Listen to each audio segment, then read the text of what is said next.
प्रधानमंत्री नरेंद्र मोदी का 10वां स्वतंत्रता दिवस का भाषण।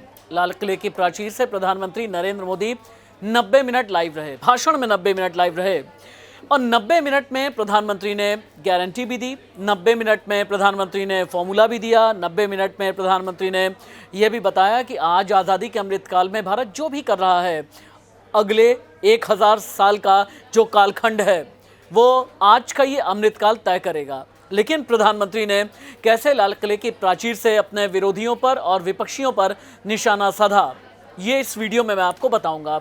नमस्ते, मैं राशिद। प्रधानमंत्री नरेंद्र मोदी ने 90 मिनट तक लाल किले की प्राचीर से स्वतंत्रता दिवस का भाषण दिया।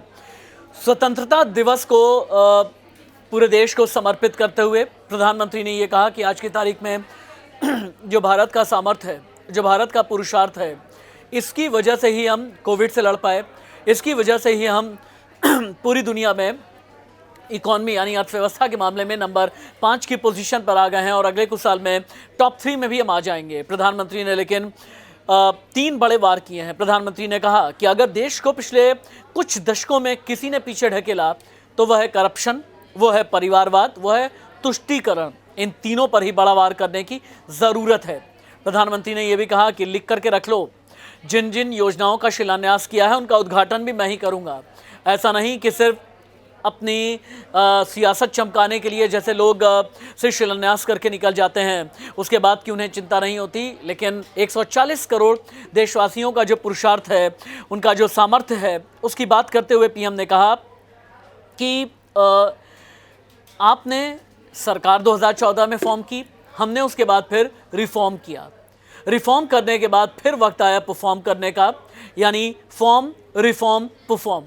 ये प्रधानमंत्री ने एक पूरी साइकिल बताई देश के लिए और देश की विकास के लिए। पीएम मोदी ने आज देश को 3 गारंटी दी है। पहली, 5 साल में भारत को दुनिया की तीसरी सबसे बड़ी शक्ति बनाया जाएगा।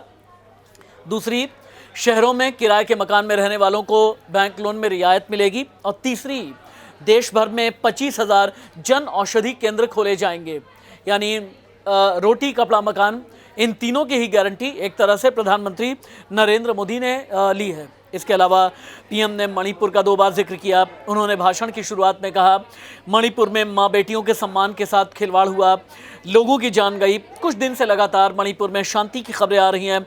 देश मणिपुर के लोगों के साथ है और शांति के यहाँ पर प्रयास किए जा रहे हैं। प्रधानमंत्री ने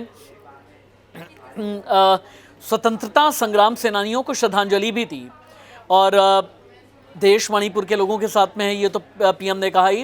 लेकिन सबसे बड़ी जो बात है पीएम ने कही वो ये, 1000 साल की गुलामी के बाद अब देश संवरने लगा है। वीरों ने इस कालखंड में कोई भूभाग ऐसा नहीं था, कोई समय ऐसा नहीं था जब उन्होंने देश की आज़ादी के लौ को जलते जलाते ना देखा हो। माँ भारती बेड़ियों से मुक्त होने के लिए उठ खड़ी हुई, जंजीरों को झकझोर रही थी।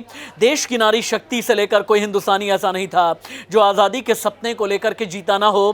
त्याग और तपस्या का वो व्यापक रूप 75 साल में नज़र आया है और अगले 25 साल में जब 2047 तक भारत पहुँचेगा, यानी आज़ादी के 100वें साल में, तब तक संकल्प लीजिए कि देश एक विकसित भारत के तौर पर पनप चुका हो। प्रधानमंत्री ने आज एक कविता पढ़ी है। पीएम की कविता के जो बोल है ना, इस बोल के एक एक शब्द ही नहीं, एक एक अक्षर में पूरे देश के लिए बड़ा संदेश है। पीएम ने कहा, चलता चलाता काल चक्र, चलता चलाता काल चक्र, अमृत काल का फाल चक्र, सबके सपने अपने सपने, पनपे सपने सारे, धीर चले वीर चले, चले युवा हमारे, नीति सही रीति नहीं, गति सही राह नई, चुनो चुनौती सीना तान, जग में बढ़ाओ देश का नाम। प्रधानमंत्री की यह कविता 140 करोड़ हिंदुस्तानियों को समर्पित रही। और हाँ, प्रधानमंत्री ने बड़ी बात यह है कि मेरे प्यारे देशवासियों की बजाय इस बार मेरे प्यारे परिवारजनों, बार बार जब मुखातिब हुए पीएम तो बार बार परिवारजन का नाम लिया। और पीएम ने यह भी कहा कि पिछले 9 साल में भारत में 13.5 करोड़ लोग गरीबी से बाहर निकले हैं और कैसी कैसी योजनाएं चली हैं। पीएम स्वनिधि योजना, आवास योजना से लोगों को लाभ मिला। आने वाले समय में विश्वकर्मा जयंती पर 13 से 15 हज़ार करोड़ रुपए से नई ताकत देने के लिए आने वाले महीने में विश्वकर्मा जयंती पर विश्वकर्मा योजना की भी शुरुआत की जाएगी। प्रधानमंत्री ने 10 साल का हिसाब भी दिया। एक तरीके से ये 10 साल का रिपोर्ट कार्ड है जो प्रधानमंत्री नरेंद्र मोदी ने दिया है। नमस्ते।